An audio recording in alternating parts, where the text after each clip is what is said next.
So ಎಲ್ರಿಗೂ ನಮಸ್ಕಾರ. ಇದು ಬಂದು 2ನೇ ವರ್ಷದ ಕನ್ನಡ ರಾಜ್ಯೋತ್ಸವ ಹಬ್ಬ ನಾವು ಆಚರಿಸ್ತಾ ಇರೋದು. ಇದೇ 2 ವರ್ಷ ಮುಂಚೆ ನಾವೆಲ್ಲ ನಮ್ಮೂರಲ್ಲಿ ಆಚರಿಸ್ತಿದ್ದು. ಲಾಸ್ಟ್ ಇಯರು ಇಲ್ಲಿ ನಾವು ಫಸ್ಟ್ ಟೈಮ್ ಆಚರಿಸಿದ್ದು, ತುಂಬ ಚೆನ್ನಾಗಿ ಮೂಡಿ ಬಂದಿದ್ದು. ಅದೇ ಥರ ಈ ವರ್ಷನ ನಾವು ಆಚರಿಸ್ತಾ ಇದ್ದೀವಿ. ಇನ್ನೊಂದೇನೆಂದರೆ, ಈ ದೇಶ ಬಂದು ಯುರೋಪ್, ಸ್ಲೋವಾಕಿಯಾ ಏನೋ ನಮಗೊಂದು ಕರ್ಮಭೂಮಿ ಆಗಿದೆ. ಜನ್ಮಭೂಮಿ ಬಂದು ಕರ್ನಾಟಕ. ಈಗ ನಾವು ಇಲ್ಲಿ ಕರ್ಮಭೂಮಿ ಆಗಿರೋದ್ರಿಂದ ಇಲ್ಲೂ ನಾವು ನಮ್ಮ ಕಲ್ಚರ್ನ ನಾವು ಬಿಟ್ಕೊಡದೆ ಆಮೇಲೆ ಯಶಸ್ವಿಯಾಗಿ ನಡೆಸ್ತಾ ಇದ್ದೀವಿ. ಅದಕ್ಕೆಲ್ಲ ಕಾರಣ ಏನಂದರೆ, ನಮ್ಮ ಜಾಸ್ ಕೊನೆರಕೋ ಹುಡುಗರು ಒಂದು ಒಗ್ಗಟ್ಟಾಗಿಂದ ಬಂದು ಆಲ್ಮೋಸ್ಟ್ 1.5 ವರ್ಷದಿಂದ ಅದೇ ಒಗ್ಗಟ್ಟು ಆಮೇಲೆ ಅದೇ ವಿಶ್ವಾಸದಿಂದ ಹುಡುಗರು ಇದ್ದೀವಿ ನಾವೆಲ್ಲ. ಅದರಿಂದ ಇದು ಸಾಧ್ಯ ಆಗಿದೆ. ಹೀಗೆ ಎಷ್ಟು ವರ್ಷ ಇರ್ತೀವೋ ಗೊತ್ತಿಲ್ಲ ಈ ದೇಶದಲ್ಲಿ. ಇರಷ್ಟು ವರ್ಷಗಳು ಕೂಡ ಎವ್ರಿ ಇಯರ್ ನಾವು ನವೆಂಬರ್ 1 ಕನ್ನಡ ರಾಜ್ಯೋತ್ಸವ ಆಚರಿಸ್ತೀವಿ ಅಂತ ಹೇಳಿ ನಮ್ಗೆ ಜೈ ಜೈ ದರ್ಶನ್ ಲೋಕೇಶ್ ಅವರಿಗೆ ಧನ್ಯವಾದಗಳು.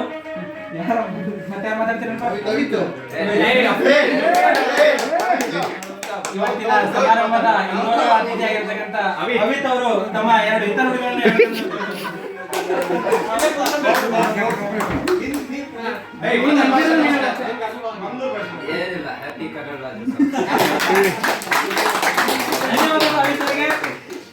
ಮತ್ತೆ ಯಾರು ಹೇಳ್ತೀರಾ?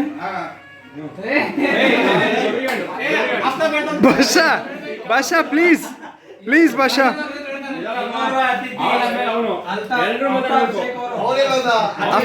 ಅಫ್ತಾಬ್ ಪೂರ್ತಿಯ ಕನ್ನಡ.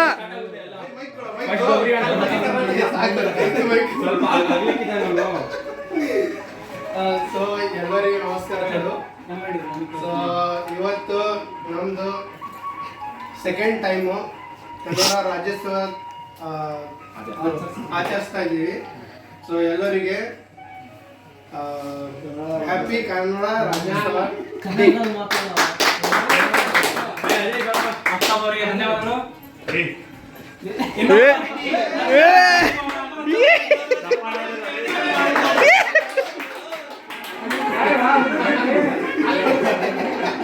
ನೆಕ್ಸ್ಟ್ ನಮ್ಮ ಅತಿಥಿ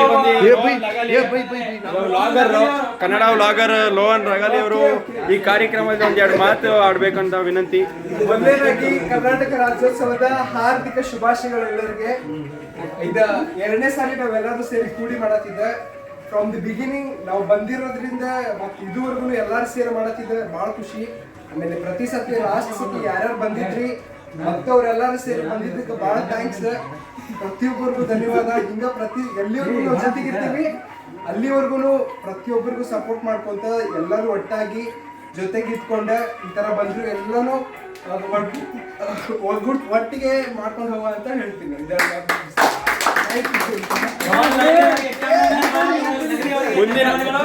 ಇನ್ನೋರ್ವ ಅತಿಥಿ ಕಾರ್ತಿಕ್ ಅವರಿಂದ 2 ಹಿತ ನುಡಿಗಳು.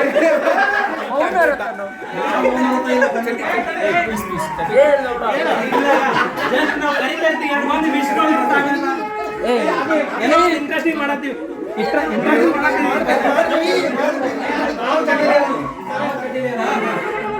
ಎಲ್ಲರಿಗೂ ಕನ್ನಡ ರಾಜ್ಯೋತ್ಸವ ಶುಭಾಶಯಗಳು. ಹೇಮಂತ್ 2ನೇ ವರ್ಷದ ಕನ್ನಡ ರಾಜ್ಯೋತ್ಸವವನ್ನು ನಾವು ದೇಶದಲ್ಲಿ ಆಚರಿಸ್ತಿದ್ದೀವಿ. ಒಳ್ಳೆಯ ವಿಷಯ. ಧನ್ಯವಾದಗಳು ಕಾರ್ತಿಕ್ ಅವರಿಗೆ. ಈವಾಗಲೇ ಕನ್ನಡ ವೇದಿಕೆಯ ಸಂಪಾದಕರು ಆಗಿರ್ತಕ್ಕಂಥ ಹಾಗೂ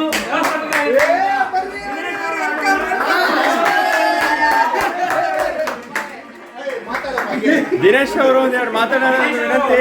ನಮ್ಮ ಸಮಾರಂಭದ ಕುರಿತು ಕನ್ನಡ ರಾಜ್ಯೋತ್ಸವದ ಕುರಿತು 2 ಹಿತ ನುಡಿಗಳನ್ನು ಹೇಳೋದೊಂದು ಕಳಕಳಿ. ನಾವು ಮಾತಾಡಿದಾಗ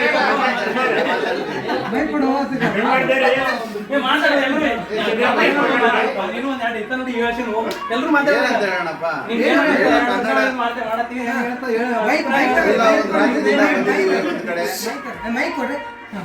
ಎಲ್ಲ ಒಂದು ರಾಜ್ಯದಿಂದ ಒಂದ್ ಕಡೆ ಬಂದಿದ್ದೀವಿ ಎಲ್ಲರೂ.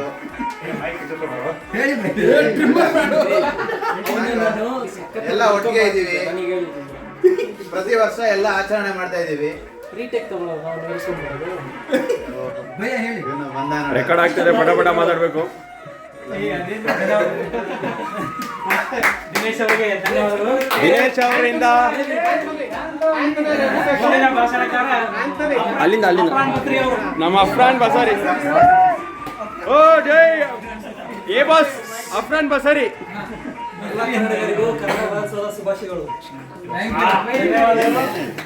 ಏಯ್ ಏಯ್ ಭಾಷಣಕಾರ ದಿವ್ಯಾನಂದ್ ಅವರು ತಮ್ಮ ಹಿತನುಡಿಗಳನ್ನು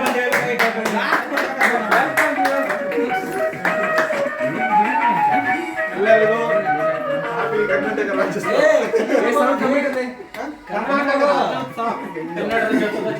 ಕನ್ನಡ ರಾಜ್ಯೋತ್ಸವ ಶುಭಾಶಯಗಳು. ಏ ಇದೇನ್ ಫುಲ್ ಪ್ರೋಗ್ರಾಮ್ ಕೆಡಾಯ್ತಾ? ಭಾಷಣ ಹೇಳ್ಬೇಕಪ್ಪ. ಇನ್ನೋರ್ವ ಅತಿಥಿ ಇಮ್ರಾನ್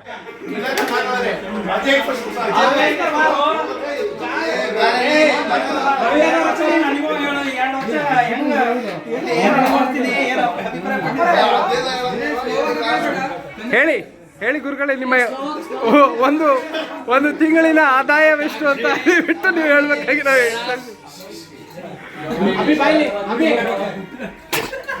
ನಿಮ್ಮ ತಿಂಗಳಿನ ಆದಾಯ ಎಷ್ಟು ಅಂತ ಇವಾಗ ನಿಖರವಾಗಿ ಹೇಳ್ಬೇಕು. ಅಂಗಡಿಗೆ ಸಾಲ ಕೊಡೋ ಥರ ಬೆಳೀತಾರೆ. ಮಾತಾಡ್ರಿ ಬರುವ ಸರಿ ಕರ್ನಾಟಕದ ಕನ್ನಡ ಜನತೆಗೆ ಕನ್ನಡ ರಾಜ್ಯೋತ್ಸವ ಕರ್ನಾಟಕ ಜನತೆಗೆ ಕನ್ನಡ ರಾಜ್ಯೋತ್ಸವದ ಹಾರ್ದಿಕ ಶುಭಾಶಯಗಳು. ಈಗ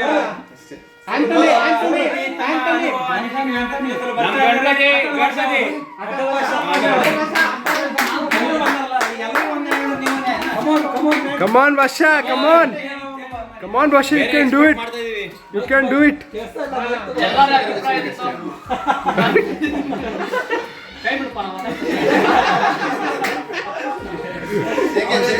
ಕೈ ಬಿಡಂತ ಇದೆಯಾ?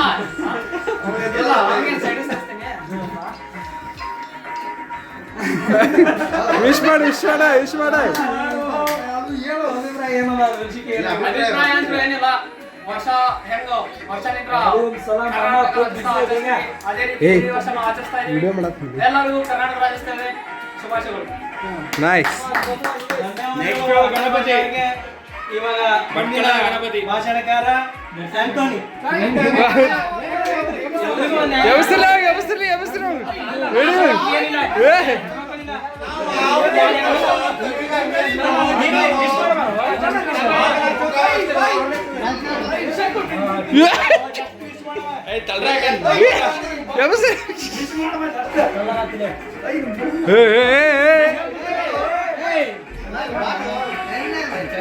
ಕನ್ನಡ ಬರುವಂತ ಅದಕ್ಕೆ ದಯವಿಟ್ಟು ಸಮಯದಲ್ಲಿ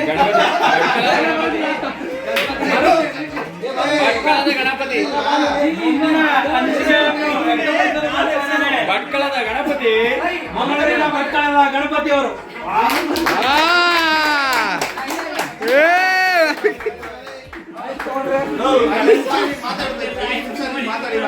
ಇವರಿಗೆ ವಿಶೇಷ ವಿಷಯ ಏನಪ್ಪಾ ಅಂದ್ರ ಕೆಲವು ನಿಮಿಷಗಳ ಕಾಲ ತಾವು ಮಾತಾಡ್ಬೇಕು. ಮಿನಿಮಮ್ ಮಿನಿಟ್ ಏನ್ ಹೇಳಲ್ಲ, ನವೆಂಬರ್ 1 ಕನ್ನಡ ಅಂತ ಹೇಳ, ನಂಬರ್ 1 ಕನ್ನಡ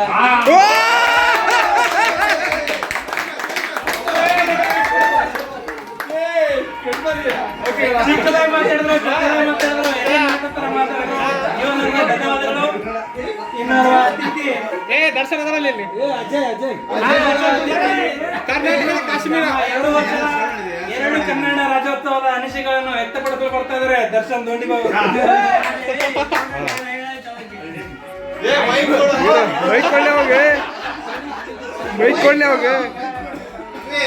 ಎಲ್ಲರಿಗೂ ನಮಸ್ಕಾರ. ಕರ್ನಾಟಕ ರಾಜ್ಯೋತ್ಸವದ ಆರ್ಥಿಕ ಶುಭಾಶಯಗಳು. ಇಲ್ಲಿ ನಾವು ಬಂದು 2 ವರ್ಷ ಆಯ್ತು. ಇದು 2ನೇ ವರ್ಷ ನಮ್ದು. ಹೋದ ವರ್ಷ ನಮ್ಮ ಅಲ್ತಾಫ್ ಶೇಖ್,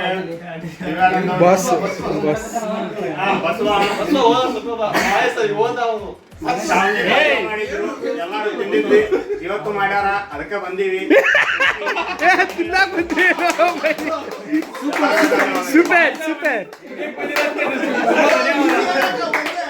ತಮ್ಮ ಅನುಭವವನ್ನು ಹಾಸ್ಯಭರಿತವಾಗಿ ಹಂಚಿಕೊಂಡಂತ ದರ್ಶನ್ ದೊಡ್ಡಿಬ ಅವರಿಗೆ ಧನ್ಯವಾದಗಳು. ಮುಂದಿನ ಭಾಷಣಕಾರ ಗಣೇಶ್ ಅವರು. ಒಂದೇ ಮಾತು, ಎಲ್ಲರಿಗೂ ಕನ್ನಡ ರಾಜ್ಯೋತ್ಸವದ ಶುಭಾಶಯಗಳು. ಜೈ ಜೈ ಕರ್ನಾಟಕ ಜೈ. ಧನ್ಯವಾದಗಳು. ನೆಚ್ಚಿನ ಭಾಷಣಕಾರ ಅಜಯ್.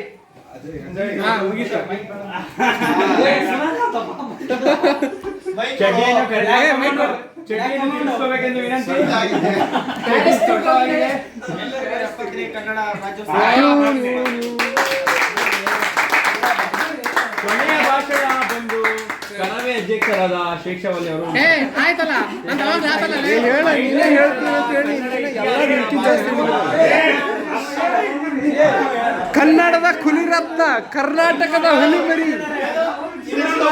ಇಮ್ಮಡಿ ಪುಲಿಕೇಶಿಯ ಮೊಮ್ಮಡಿ ಪುತ್ರ. ಓ ಎರಡು ಎಷ್ಟು ಪೇಜ್? ಇದೇ ತಪ್ಪು ಹೇಳೋ ನಾವು ಭಾರತೀಯನೆಂದು, ಗರ್ವದಿಂದ ಹೇಳೋ ನಾವು ಕನ್ನಡಿಗರೆಂದು. ಕರ್ನಾಟಕ ರಾಜ್ಯೋತ್ಸವದ ಹಾರ್ದಿಕ ಶುಭಾಶಯಗಳು. ಓ ಕಟ್ಟ ಕೊನೆಯದಾಗಿ ಇಮ್ಮಡಿ ಪುಲಿಕೇಶಿಯ ದತ್ತು ಪುತ್ರನಾಗಿರುವಂತ ನಮ್ಮ ಕರ್ನಾಟಕದ ಹೆಮ್ಮೆಯ ಪುತ್ರ, ಜಗಮೆಚ್ಚಿನ ಮಗ, ಸವಾಸ ಸಿಂಹ. ಹೇಳ ಯುರೋಪಿನ ಕರ್ನಾಟಕ ರಕ್ಷಣಾ ವೇದಿಕೆ ಅಧ್ಯಕ್ಷರು, ಸಂಸದರು, ಸಂಪಾದಕರು ಎಲ್ಲರೂ ಹೇಳ ಕರೆಕ್ಟ್. ನಮ್ಮ ಕನ್ನಡ ನಾಡಿನ ಕುರಿತು ವರ್ಣನೆ ಮಾಡ್ತಾ ಇದ್ದಾರೆ. ದಯವಿಟ್ಟು ಶಾಂತತೆಯಿಂದ ಕೇಳಬಹುದು. ಸಾಕು, ಬೇಡ. ಬರಹಗಾರರು ಹೇಳು. ಬರಹಗಾರರಲ್ಲಪ್ಪ, ಪುಸ್ತಕ ಓದ್ತಿದ್ರೆ ಅಷ್ಟೇ. ಹೇಳಿ ಪಟ್ಟ. ಎಲ್ಲರಿಗೂ ಕರ್ನಾಟಕ ರಾಜ್ಯೋತ್ಸವದ ಹಾರ್ದಿಕ ಶುಭಾಶಯಗಳು. ಓಕೆ. ಏನ್ ಹೇಳ್ಬೇಕಪ್ಪ ಅಂತಂದ್ರೆ, ಕರ್ನಾಟಕದಲ್ಲಿ ಕನ್ನಡ ಮಾತನಾಡೋರು ಕಡಿಮೆ ಆಗಿದ್ದಾರೆ, ಅಥವಾ ನಾವೇ ಕನ್ನಡ ನಮ್ದು ಉದಾರತೆನೆ ನಮ್ಗೆ ಒಂದು ಇವಾಗ ಕನ್ನಡಕ್ಕೆ ಮಾರಕ ಆಗ್ಬಿಟ್ಟೈತಿ. ಇವಾಗ ಬರೀ 66% ಅಷ್ಟೇ ನಾವು ಕನ್ನಡ ಮಾತಾಡಕತ್ತೀವಿ. ಬೇರೆ ಬೇರೆ ರಾಜ್ಯದಿಂದ ಬಂದವರು ನಮ್ ದೇಶಕ್ಕೆ ಬಂದು ನಮ್ಗೆ ದಬ್ಬಾಳಿಕೆ ಮಾಡ್ತಾ ಇದ್ದಾರೆ. ನಮ್ಮ ರಾಜ್ಯಕ್ಕೆ ಬಂದು ನಮಗೆ ದಬ್ಬಾಳಿಕೆ ಮಾಡಕತ್ತಾರ. ಅವ್ರಿಗೋಸ್ಕರ ನಾವು ಆಂಧ್ರದವ್ರಿಗೋಸ್ಕರ ತೆಲುಗು ಕಲಿತೀವಿ, ತಮಿಳ್ನಾಡಿಗೋಸ್ಕರ ತಮಿಳು ಕಲಿತೀವಿ, ಮಲಯಾಳಿಯರು ಬಂದ್ರೆ ಅವ್ರ ಜೊತೆಗೆ ಮಲಯಾಳಿನೇ ಮಾತಾಡ್ತೀವಿ. ನಮಗೆ ಹಿಂದಿ ಬರ್ಲಿಲ್ಲ ಅಂದ್ರೂ ಕೂಡ ಹಿಂದಿಗೆ ಐಸಾ ವಯಸ್ಸಾ ಏನೋ ಹೇಳ್ತೀವಿ. ಮತ್ತೆ ಇನ್ನೊಂದು ವಿಶೇಷವಾಗಿ ಏನಪ್ಪಾ ಅಂತಂದ್ರೆ, ಎಲ್ಲರೂ ಕನ್ನಡ ಮಾತಾಡಬೇಕು. ನಾವು ಕನ್ನಡ ಉಳಿಸರಷ್ಟಂತೂ ಕನ್ನಡ ಮಾತಾಡಿದ್ರೆ ಸಾಕು, ಅದು ತಾನಾಗೆ ಉಳಿದು ಬೆಳೆದು ಬಿಡುತ್ತೆ. ಮತ್ತೆ ಕನ್ನಡದ ಬಳಸ್ರಿ ಅಂತ ಹೇಳ್ತೀನಿ. ಮತ್ತೆ ಕನ್ನಡದ ವಿಶೇಷವಾಗಿ ಕನ್ನಡದ ಐತಿಹಾಸಿಕ ಸ್ಥಳಗಳಲ್ಲಿ ಹೋದಾಗ ನೀವು ಸ್ವಚ್ಛತೆಯನ್ನ ಕಾಪಾಡ್ರಿ. ಮತ್ತೆ ವಿಶೇಷವಾಗಿ ನಾನು ಹೇಳೋದು ಎದಕ್ಕಂತಂದ್ರೆ, ನಾವು ಈ ದೇಶದಲ್ಲಿ ನಾವು ಐತಿಹಾಸಿಕ ಸ್ಥಳಗಳಲ್ಲಿ ಅಥವಾ ಇಲ್ಲಿ ರಾಜ ಸಾಮ್ರಾಜ್ಯರ ಮನೆ, ಅರಮನೆ, ಕೋಟೆಗಳಿಗೆ ಹೋದಾಗ ಎಷ್ಟು ಸ್ವಚ್ಛವಾಗದವ. ನಮ್ಮ ನಾಡೊಳಗಡೆ ಅಥವಾ ನಮ್ಮ ಶಾಸನಗಳಾಗಿರ್ಬೋದು, ದೇವಸ್ಥಾನಗಳಾಗಿರ್ಬೋದು, ಯಾವುದೇ ಧಾರ್ಮಿಕ ಕೇಂದ್ರಗಳಾಗಿರ್ಬೋದು, ಐತಿಹಾಸಿಕ ಕೇಂದ್ರಗಳಾಗಿರ್ಬೋದು, ಅಲ್ಲಿ ಕಸ ಚೆಲ್ಲೋರು ನಾವೇ, ಅದನ್ನ ಹೊಲಸು ಮಾಡೋರು ನಾವೇ. ಈ ದೇಶಕ್ಕೆ ಬಂದು ಇದು ಇಷ್ಟು ಕ್ಲೀನ್ ಐತಲ್ಲಪ್ಪ, ಇಷ್ಟು ಸ್ವಚ್ಛವಾಗೈತಲ್ಲಪ್ಪ ಈ ದೇಶ ಅಂತೀವಿ. ಇವ್ರು ಸ್ವಚ್ಛವಾಗಿ ಇಟ್ಕೊಂಡಾರೆ, ನಾವು ಅಷ್ಟು ಗಲೀಜಾಗಿ ಇಟ್ಕೊಂಡಿವ ಅಂತ ಅಷ್ಟೇ ಅರ್ಥ. ನಾವು ಸ್ವಚ್ಛವಾಗಿ ಇಟ್ಕೊಂಡ್ರೆ ನಮ್ ದೇಶ ಇವ್ರಕ್ಕಿಂತ ಅಪ್ಪನಾಗಿ ಚೆನ್ನಾಗಿ ಕಾಣುತ್ತೆ. ಇವ್ರು ಬರೀ ಇಟ್ಟಿಗೆ ಮತ್ತೆ ಸಿಮೆಂಟ್ ಇಂದ ಮಾಡ್ಯಾರ. ನಮ್ಮ ಪೂರ್ವಜರು ಕಲ್ಲಿನಿಂದ ಕೆತ್ತನೆ ಮಾಡೋರು. ಬೇಲೂರು, ಹಂಪಿ, ಪಟ್ಟಣಕಲ್ಲು, ಐಹೊಳೆ, ಇನ್ನು ಅದೆಷ್ಟೋ ಕನ್ನಡದ ಶಾಸನಗಳು, ಕನ್ನಡದ ಬಗ್ಗೆ ಇನ್ನು ಸರ್ಕಾರ ಮುನ್ನೆಚ್ಚರಿಕೆ ತಗೊಂಡು ಕನ್ನಡದ ಶಾಸನಗಳು, ಕನ್ನಡದ ಬಗ್ಗೆ, ಕನ್ನಡದ ಇತಿಹಾಸನ ಕೆದಕಿ ತೆಗಿಬೇಕು. ತಮಿಳುನಾಡರು ಮತ್ತೆ ಕೇರಳರು ಹೆಂಗೆ ತಮ್ಮ ಭಾಷೆ, ಮಾತೃಭಾಷೆನ ಹೆಂಗೆ ರಕ್ಷಣೆ ಮಾಡ್ಕೊಂಡಿದ್ದಾರೋ, ಬೇರೆ ಭಾಷೆಗಳ ಪ್ರಭಾವ ತಮ್ಮ ಭಾಷೆಗಳ ಮೇಲೆ ಬೀಳ್ದ ಹಂಗೆ ನೋಡ್ಕೊಂಡವ್ರೆ. ಆದ್ರೆ ಕನ್ನಡದಲ್ಲಿ ಆ ಒಂದು ವಿಷಯದಲ್ಲಿ ನಾವು ಆ ಎರಡು ರಾಜ್ಯಗಳನ್ನು ನೋಡಿ ಕಲಿಬೇಕಾಗೈತಿ. ಅದು ಐತಿಹಾಸಿಕ ಬೇರೆ ಬೇರೆ ಕಾರಣಗಳು ಇರ್ಬೋದು. ಆಂಗ್ಲೋ ಮೈಸೂರು ಯುದ್ಧ, 4ನೇ ಆಂಗ್ಲೋ ಮೈಸೂರು ಯುದ್ಧ ಆದ್ಮೇಲೆ ಟಿಪ್ಪುವಿನ ಮಾಡೋ ನಂತರ ಬ್ರಿಟಿಷರು ಕರ್ನಾಟಕನ ಹೈದರಾಬಾದ್ ಕರ್ನಾಟಕ, ಮುಂಬೈ ಕರ್ನಾಟಕ, ಚೆನ್ನೈ ಕರ್ನಾಟಕ, ಒಂದು ಸಣ್ಣ ಮೈಸೂರು ಸಂಸ್ಥಾನ ಅಂತ ಮಾಡಿ ಕರ್ನಾಟಕದ ಜನರು ಹಂಚಿ ಹೋಗಿದ್ರು. ಆಲೂರು ವೆಂಕಟರಾಯ್ ಕರ್ನಾಟಕ ಏಕೀಕರಣದ ಕುಲ ಪುರೋಹಿತ ಅಥವಾ ಕರ್ನಾಟಕ ಏಕೀಕರಣದ ಪಿತಾಮಹ ಅಂತ ಕರಿತೀವಿ. ಆಲೂರು ವೆಂಕಟರಾಯ್ ಅವ್ರನ್ನ ಮತ್ತೆ ನಮ್ಮ ಕರ್ನಾಟಕ ಏಕೀಕರಣಕ್ಕೋಸ್ಕರ ಅಷ್ಟು ಸುಲಭವಾಗಿ ಏಕೀಕರಣ ಆಗಿಲ್ವಾ. ಸುಮಾರು ಹೋರಾಟಗಳಾಗಿದ್ದಾವೆ, ಅದಕ್ಕೆ ಪ್ರಾಣಗಳು ಹೋಗಿದ್ದಾವೆ, ಬಲಿದಾನಗಳಾಗಿದ್ದಾವೆ. ತನು ಮನ ಧನದಿಂದ ಎಲ್ಲರೂ ಅದ ಹೋರಾಟಕ್ಕೆ ಅವಾಗೂ ಹೋರಾಟ ಆಗಿದೆ, ಈಗಲೂ ಹೋರಾಟ ಆಗ್ತಾ ಇದೆ. ನಾವು ಬೇರೆಯವ್ರು ನಮ್ಮ ರಾಜ್ಯಕ್ಕೆ ಬಂದ್ರೆ ನಮಗೆ ಅವ್ರ ಭಾಷೆ ಬಂದ್ರು ನಮ್ಮ ಭಾಷೆನ ಅವ್ರಿಗೆ ಕಲಿಸ್ಬೇಕು ಹೊರತು, ಅವ್ರ ಭಾಷೆ ಬರ್ಲಿಲ್ಲ ಅಂದ್ರೂ ಕೂಡ ಅವ್ರ ಭಾಷೆಗೆ ಮಾತಾಡೋದನ್ನ ಕಡಿಮೆ ಮಾಡಬೇಕು. ನಮ್ಮ ಉದಾರತೆಯಿಂದ ನಮ್ಮ ರಾಜ್ಯದಲ್ಲಿ ನಮಗೆ ಇವಾಗ ಕೆಡುಗಾಲ ಬಂದಿದೆ, ಇದನ್ನ ಅರ್ಥ ಮಾಡ್ಕೊಬೇಕು.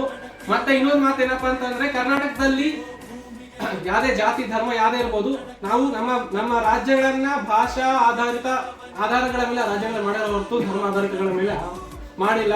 ಎಲ್ಲರೂ ಕನ್ನಡ ಮಾತಾಡ್ರಿ. ಮತ್ತೆ ಬೇರೆ ಬೇರೆ ರಾಜ್ಯಗಳಿಂದ ಬಂದು ಸುಮಾರು ವರ್ಷ ನಮ್ಮ ರಾಜ್ಯದಾಗೆ ಇದ್ದೀರಾ. ಕನ್ನಡ ಕಲ್ತ್ರಿ, ಕನ್ನಡ ಮಾತಾಡ್ರಿ. ನಿಮಗೆ ಕನ್ನಡ ನಾಡು ಗಾಳಿ ಕೊಡ್ತೈತೆ, ಅನ್ನ ಕೊಡ್ತೈತೆ, ಕೆಲಸ ಕೊಡ್ತೈತೆ, ಯುರೋಪ್ ನೆಲೆ ಮನೆ ಎಲ್ಲರೂ ಕೊಡ್ತೈತೆ. ಕನ್ನಡ ಮಾತಾಡ್ರಿ, ಉಳಿಸ್ರಿ, ಬೆಳೆಸ್ರಿ ಅಂತ ಹೇಳ್ತೀನಿ. ಮತ್ತೆ ಇನ್ನೊಂದೇನಪ್ಪಾ ಅಂತಂದ್ರೆ ನಾಳೆ ನವೆಂಬರ್ 2 ಬಳ್ಳಾರಿ ಜಿಲ್ಲೆ ಕರ್ನಾಟಕಕ್ಕೆ ಸೇರ್ಕೊಂಡದಪ್ಪ ಅಂತಂದ್ರೆ ರಂಜಾನ್ ಪೈಲ್ವಾನ್ ರಂಜಾನ್ ಸಾಬ್ ಅನ್ನೋನು ಮುಖ್ಯ ಕಾರಣ. ನಾಳೆ ನವೆಂಬರ್ 2ಕ್ಕೆ ತಾನು ಕರ್ನಾಟಕ ಏಕೀಕರಣಕ್ಕೆ ಹೋರಾಡಿ ಪ್ರಾಣ ಬಿಟ್ಟಂತಹ ಏಕೈಕ ಮತ್ತು ಪ್ರಥಮ ವ್ಯಕ್ತಿ ರಂಜಾನ್ ಸಾಬ್. ಅದು ಈ ಕರ್ನಾಟಕದಲ್ಲಿರುವ ಮುಸ್ಲಿಮರಿಗೆ ಅದೇನೋ ಗೊತ್ತಿಲ್ಲ, ಉರ್ದು ಭಾಷೆ ಮೇಲೆ ಅಷ್ಟೊಂದು ಪ್ರೀತಿ. ಕೇರಳದಲ್ಲೂ ಇದಾರೆ, ಅವ್ರಿಗೆ ಯಾರಿಗೂ ಉರ್ದು ಬರಲ್ಲ, ಹಿಂದಿ ಬರಲ್ಲ. ತಮಿಳುನಾಡಲ್ಲೂ ಮುಸ್ಲಿಂ ಅದಾರೆ, ಅವ್ರಿಗೆ ಯಾರಿಗೂ ಹಿಂದಿ ಉರ್ದು ಬರಲ್ಲ. ಕರ್ನಾಟಕದಲ್ಲಿ ಕೆಲವೊಂದು ಐತಿಹಾಸಿಕ ಕಾರಣಗಳು ಇರ್ಬೋದು, ಆದ್ರೆ ಅವರಿಂದ ನೋಡಿ ಕಲಿಬೇಕಾಗತ್ತೆ. ನಾವು ಕನ್ನಡನ ಮಾತಾಡ್ಬೇಕು. ಎದಕ್ಕಂತಂದ್ರೆ ಕನ್ನಡ ನಾಡಿಗೆ ಪ್ರಾಣ ಯಾರಾದ್ರೂ ಬಿಟ್ಟಾರಪ್ಪ ಅಂತಂದ್ರೆ ಅದು ಮುಸ್ಲಿಂ ಧರ್ಮದವ್ರು ಆಗಿದ್ದಾರೆ. ಅದಕ್ಕೋಸ್ಕರ ನೀವು ಕನ್ನಡ ಮಾತಾಡಬೇಕು. ಮಿರ್ಜಾ ಇಸ್ಮಾಯಿಲ್ ಮೊದಲ ಬಾರಿಗೆ ಕನ್ನಡವನ್ನು ಹೈದರಾಬಾದ್ ಪ್ರಾಂತಗಳಲ್ಲಿ ಕನ್ನಡದಲ್ಲಿ ಕಲಿಸ್ರಿ ಅಂತ ನಿಜಾಮನಿಗೆ ಪತ್ರನ ಬರೆದಿದ್ರು. ನಿಜಾಮ ನಮ್ಗೆ ಏನು ಕೊಟ್ಟಿಲ್ಲ, ಹೈದರಾಬಾದ್ ಪ್ರಾಂತಕ್ಕೆ ಏನು ಕೊಟ್ಟಿಲ್ಲ. ಇದ್ರದೆಲ್ಲ ಕಿತ್ಕೊಂಡು ತಿಂದವನೇ. ನಮಗಂತೂ ಹೈದರಾಬಾದ್ ಕರ್ನಾಟಕ ಇವಾಗ ಸ್ಥಿತಿ ಇದ್ರೆ ನೋಡಿ ಗೊತ್ತಾಗುತ್ತೆ. ಹೈದರಾಬಾದ್ ನ ನಿಜಾಮ ನಮಗೆ ಏನೂ ಕೊಟ್ಟಿಲ್ಲ. ಮತ್ತೆ ಯಾಕೆ ಇನ್ನು ಹೈದರಾಬಾದ್ ಕರ್ನಾಟಕದ ಜಿಲ್ಲೆಗಳು, ಹೈದರಾಬಾದ್ ಕರ್ನಾಟಕದ ಜನರು ಇನ್ನು ಯಾವ ಮನಸ್ಥಿತಿಯಲ್ಲಿ ಇದಾರಪ್ಪ ಅಂತಂದ್ರೆ ಇನ್ನು ಅವರು ಹೈದರಾಬಾದ್ ನ ನಿಜಾಮನ ಆಳ್ವಿಕೆದಲ್ಲಿ ಇದಾರೇನೋ ಅನ್ನೋ ರೀತಿಯಲ್ಲಿ ಅವ್ರ ಮಾತು ಅಥವಾ ಅವ್ರು ಮಾತಾಡೋದು. ಮತ್ತೆ ಮುಸ್ಲಿಮರನ್ನ ಕಂಡ್ರೆ ಕ್ಯಾ ಬೈ, ಹೌ ಬೈ, ಇವ್ ಬೈ ಅನ್ನೋ ಮಾತಾಡೋ ಬದ್ದು ಕನ್ನಡದಲ್ಲೇ ಮಾತಾಡೋ. ಅವ್ರು ಕರ್ನಾಟಕದವರು, ಅವ್ರು ಕನ್ನಡ ಬರುತ್ತೆ. ಅಥವಾ ಎಷ್ಟೋ ಸರ್ತಿ ನಮ್ ಜೊತೆಗಿರೋರು ನಮಗೆ ಕನ್ನಡ ಬರ್ತಂತ ಅವ್ರಿಗೂ ಗೊತ್ತಿರುತ್ತೆ, ನಮ್ ಜೊತೆಗೆ ಹಿಂದಿ ಮಾತಾಡ್ತಾರೆ. ಇದಕ್ಕಂತಂದ್ರೆ ನಾವು ಮುಸ್ಲಿಮರು. ಅಥವಾ ಎಷ್ಟೋ ಸಲ ನನ್ನ ಜೊತೆಗೆ ಇದಾಗಿದೆ, ನಾನು ತುಂಬಾ ಸ್ಪಷ್ಟವಾಗಿ ಕನ್ನಡ ಮಾತಾಡಿದ್ರೆ ಅಥವಾ ಆಮೇಲೆ ಅವ್ರನ್ನ ಸೇರಿದ್ರೆ ನೀವು ಮುಸ್ಲಿಮ್ ಇಷ್ಟನೇ ಕನ್ನಡ ಮಾತಾಡ್ತಾರೆ ಅಂತ ಕೇಳ್ತಾರೆ. ಅದೇ ತಮಿಳುನಾಡು, ಕೇರಳದವರು, ಅದೇ ಅವ್ರೇಂದ್ರೆ ಮಲಯಾಳಿ ಮಾತಾಡಿದ್ರೆ ಆ ರಾಜ್ಯದಲ್ಲಿ ಅವ್ರಿಗೆ ಯಾರು ಕೇಳ್ತಿರ್ಲಿ ಕೇಳಿ. ಮತ್ತೆ ಯಾರಾದ್ರೂ ಆಕ್ಟರ್ಗಳು ಹೋಗಿ ನಿಮಗೆ ಮೊದಲು ಕರ್ನಾಟಕದಲ್ಲೇ ನಿಮಗೆ ಕನ್ನಡ ಬರುತ್ತಾ ಅಂತ ಕೇಳ್ತಾರೆ. ಆದ್ರೆ ಆ ರಾಜ್ಯಗಳಲ್ಲಿ ಹಂಗಾಗಲ್ಲ. ಹಿಂಗೆಲ್ಲ ನಮ್ಮ ರಾಜ್ಯದಲ್ಲಿ ಆಗ್ಬಾರ್ದು.